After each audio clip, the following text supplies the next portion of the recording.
Pemirsa, terima kasih Anda masih menyaksikan Doncast. Ini adalah segmen terakhir dalam perbincangan kita kali ini. Kita akan kembali lagi ke Jakarta, Mas Saiful, Bang Don. Ada dua daerah yang kita perlu highlight. Iya, Jakarta, Jakarta sama dan Banten. Penting Ya. itu. Karena kita lihat Jakarta itu seperti bukan Indonesia banget. Banten tiba-tiba kok Airin tidak terpilih. Hilang. Ya. Kita mulai dari Jakarta dulu berarti. Jakarta, apa yang perlu diwaspadai sampai ke 15 Desember pengumuman dari KPU untuk real count? Kira-kira akan seperti apa dan bagaimana sebenarnya kubu Pram dan Rano itu harus mewaspadai suaranya? Karena selisihnya sangat tipis ya. Ya. Oleh karena itu dokumen pendukung itu harus lengkap. Pasti ya, C1. Tapi di sisi yang lain, Ridwan Kamil juga tentu aja berkepentingan dan pasti akan menuntut. Betul. Karena selisih yang tipis tersebut. Tapi tipis apapun, kalau punya dokumen yang cukup, itu bisa diselesaikan dengan baik. Itu satu.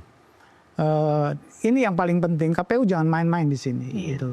Ini tes banget. Masih bisa main-main nggak sih Mas Saiful dengan segala mata, Ini dengan segala lagi-lagi. lembaga research yang sudah memelototi dan Saya seperti saya katakan tadi, ini Jakarta, bukan Indonesia, gitu ya. Jadi jangan nantang gitu loh, jangan nantang, karena bisa terjadi chaos. Itu yang saya khawatir gitu ya. Kita masih bisa dibawa ke MK. Bukan, maksud iya betul. Tapi bisa diakilkan. Kalau bisa diakil. kalau diatur-atur kayak begitu ya, seperti itu, bahwa kemudian misalnya ada dilakukan kecurangan pada KPU misalnya dengan uang atau apapun namanya kayak begitu, itu bisa aja terjadi. Tapi menurut saya dengan udah orang warga sekarang udah bisa ngitung sendiri kurangnya berapa biji dan seterusnya, itu udah cukup kuat bagi mereka untuk melawan kemungkinan untuk melawan ini, kecurangan ini. Oleh karena itu saya masih punya optimisme. Ini bukan Indonesia, ini Jakarta, Bung, gitu ya. Jakarta Bangkit. Ini Jakarta, Bung. Jadi kalau Saiful prediksinya satu putaran selesai nih ya? Perkiraan saya. Saya belum bicara soal satu putaran. Tetapi pertanyaannya, kalau orang seperti Ridwan Kamil mengadukan itu kan sebetulnya kalau lihat angkanya dia kan kalah jauh sebetulnya. Ini kan mengadukan karena aturannya itu 50% plus satu suara. Kira-kira gitu. Gimana kalau lihat Prof? Artinya gini, reputasi mengadukan itu dengan selisih 10% gitu. Gimana? Ini kan hanya karena aturan aja. Ya betul, bahwa karena aturan dan membuka peluang kembali untuk kontes kan. Untuk kontes. Tapi pertanyaan Bang Don tadi yang mengatakan bahwa bagaimana reputasinya seperti itu. Saya kira itu terlalu tinggi. Harapan terhadap Ridwan Kamil. Harapan terhadap Ridwan Kamil lagi. Iya. Jadi menurut saya peluang itu akan dia manfaatkan itu. Untuk MK akan terbuka, apalagi dengan persaingan antara 50% plus itu tipis sekali dengan ini, walaupun itu bukan punya dia yang 50 itu. Itu betul. Iya kan, itu benar. Gitu. Betul. Harusnya secara moral, politik gitu ya. Kan tidak ada itu moral. Ya kan, sekarang udah rusak semua kan gitu loh. Nah oleh karena itu menurut saya akan terjadi, akan diadukan di MK. Nah oleh karena itu harus siap-siap. Termasuk rakyat, pemilih di DKI gitu ya, untuk semua bisa menjadi saksi, untuk menjadi kekuatan, pressure. Di mana-mana kan kayak waktu perubahan mau dirubahnya undang-undang pilkada kemarin kan, yang di luar dugaan, jadi ramai kayak gitu, saya ngomporin kayak gitu, itu kan di luar dugaan, itu kan terjadi gitu loh. Dan ini sekarang adalah praktik yang real, bahwa tiap satu suara harus dikawal gitu ya oleh warga. Prof, kekuatan di DKI yang sesungguhnya, kan ini kan ada endorsement Prabowo, ada endorsement seorang Jokowi, lalu kemudian ada Ahokers, ada anak Abah. Ini kan perlawanannya kan sengit ada di sini.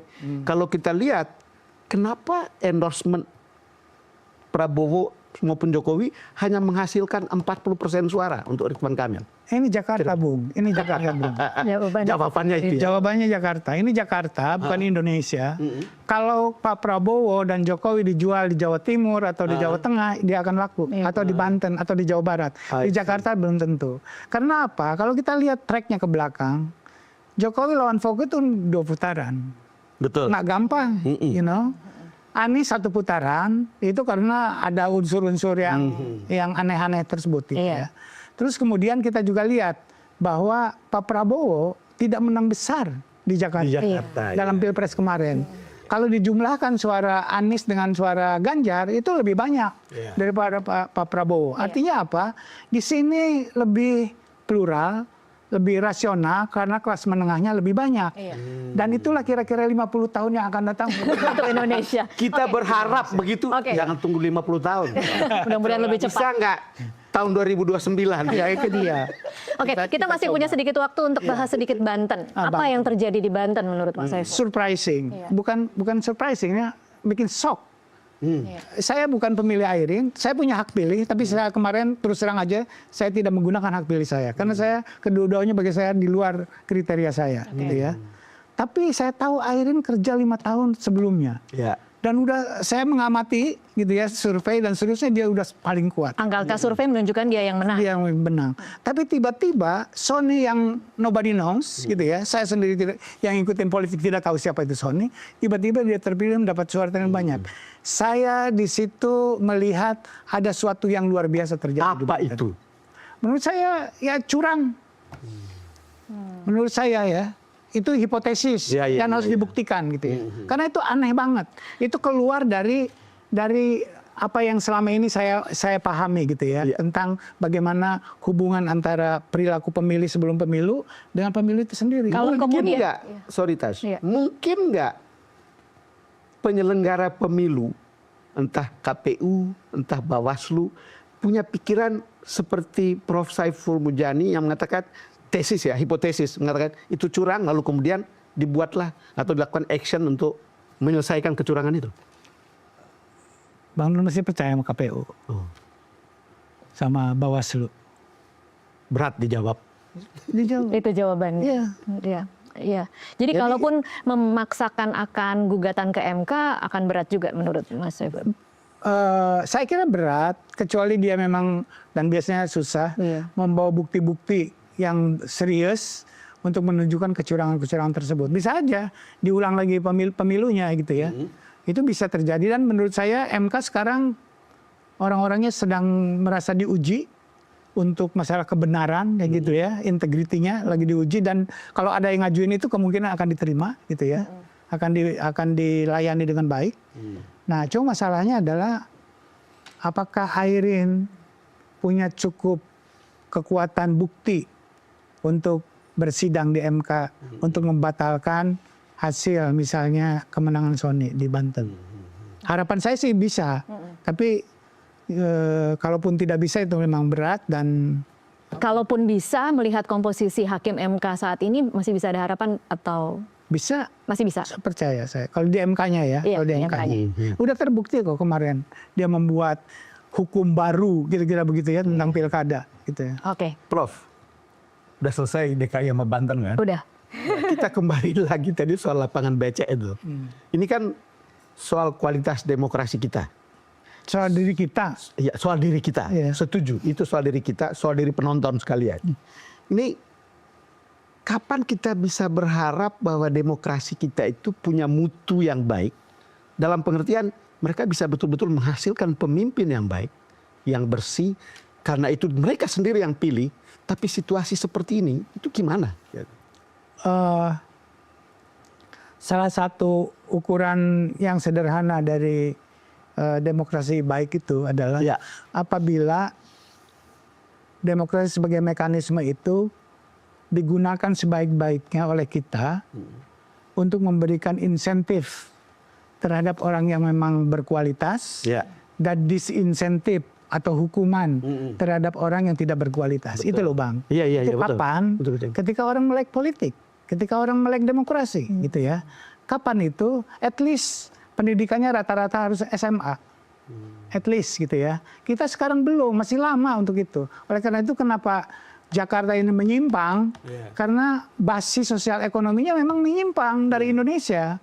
Gitu. Orang kaya banyak di Jakarta, orang yang berpendidikan ada di Jakarta, media ada di Jakarta dan semuanya gitu loh. Nah, kapan Indonesia akan seperti Jakarta? Itu loh pertanyaannya. Melek politik itu apa uraiannya? Karena semua orang di Republik ini mulai dari rakyat bawah di kampung-kampung, itu bicaranya politik. Bicara politik. Bicara politik. Betul. Bahkan mereka itu merasa lebih jago dari orang yang mungkin dekat dengan politik itu gitu. Iya. Melek politik dalam pengertian apa? Melek politik itu artinya orang tadi ya, apakah pemimpin yang didukung oleh dia itu kira-kira menguntungkan untuk dirinya apa tidak? Bukan hanya dalam jangka pendek, gitu ya. Kalau misalnya saya punya 1 suara dibayar 100.000 kan rugi banget. Iya. Betul. Iya kan, itu rugi. Kapan itu pemilih kita punya kesadaran tentang itu? Bahwa ini akan dipimpin 5 tahun.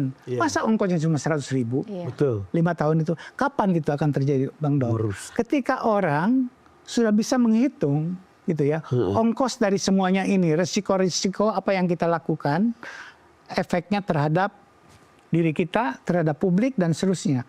Ketika itu terjadi, misalnya kalau siapa yang akan jadi presidensi ini, untungnya apa buat saya? Nah, kalau orang udah mulai bertanya seperti itu, itulah melek politik.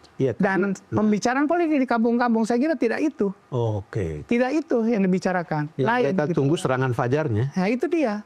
Dan untuk 5 tahun kayaknya cukup dibayar dengan 100.000. Itu saya sebut tidak melek politik yang demikian. Tragis. Ya, itulah kita. Kapan itu akan berakhir? Ketika umumnya masyarakat Indonesia pendidikannya SMA ke atas. Oke. Partai politik kita ngapain aja untuk bisa membuat itu berubah? Umumnya partai politik itu kan hanya menampung apa yang bahan baku yang sudah ada di dalam masyarakat. Jadi kita memperbaiki masyarakatnya, Bang. Insya Allah partai politik akan baik. Kalau minta partai politiknya ya sekarang ini, kita hanya bisa berharap tidak terjadi. Yang terjadi kembali lagi tadi pendidikan. Itu yang paling utama sebenarnya. Itu yang harus dibenahi berarti. Itu yang harus dibenahi. Oke. Ini closing statement mungkin dari closing statement dari Mas Saiful, mungkin sedikit nanti dari ditambahkan Bang Don, supaya kita menutup diskusi ini dengan optimisme. Gimana caranya? Gimana caranya? Susah ya, tapi harus dicoba. Karena kita harus meninggalkan optimisme kepada masyarakat, kepada pemirsa bahwa masih ada harapan. Biasanya sedikit banyak perubahan ke arah yang lebih baik itu diambil inisiatifnya oleh kelompok-kelompok kecil. Oke. Ya, bagaimanapun gitu ya. Jadi mari kita support orang-orang yang kemudian karena itu bersuara. orang-orang yang berpikir dan bekerja ke arah yang menurut pandangan kita itu bagus untuk ke depan, dukunglah orang-orang seperti itu. Nah, oleh karena itu, kalaupun kita tidak bisa melihat hasilnya langsung, misalnya pilkada yang bersih, gitu ya, tetaplah disuarakan oleh sekelompok orang itu, sampai dari Jakarta sampai Papua. Oke, Bang Don mungkin ada tambahan? Iya, pilkada sudah selesai. Iya. Kita sudah terima siapa pemenang dan siapa yang kalah, kan gitu ceritanya. Selalu berharap bahwa jangan pernah menangisi sesuatu yang sudah kita lihat ada di depan. Jangan membiarkan kegelapan itu terus terjadi. Nyalakan lilin sekecil apapun untuk membuat kita makin baik. Saya termasuk terkejut dengan pernyataan Prof. Saiful yang mengatakan kita tunggu 50 tahun lagi. Mungkin itu waktu yang realistis, tapi menurut saya kalau lihat situasi kita sekarang dan kita tahu situasi kita sekarang, karena ini soal kita semua, nyalakan lilin sekecil apapun untuk memperbaiki keadaan. Baik. Mudah-mudahan tidak sampai 50 tahun, bisa lebih cepat dari itu. Terima kasih Mas Saiful Mujani dan pemirsa, demikianlah Doncast untuk saat ini. Saya Tasya Lutmila. Dan saya Don Bosco Slamet. Mengucapkan terima kasih atas perhatian Anda. Sampai jumpa.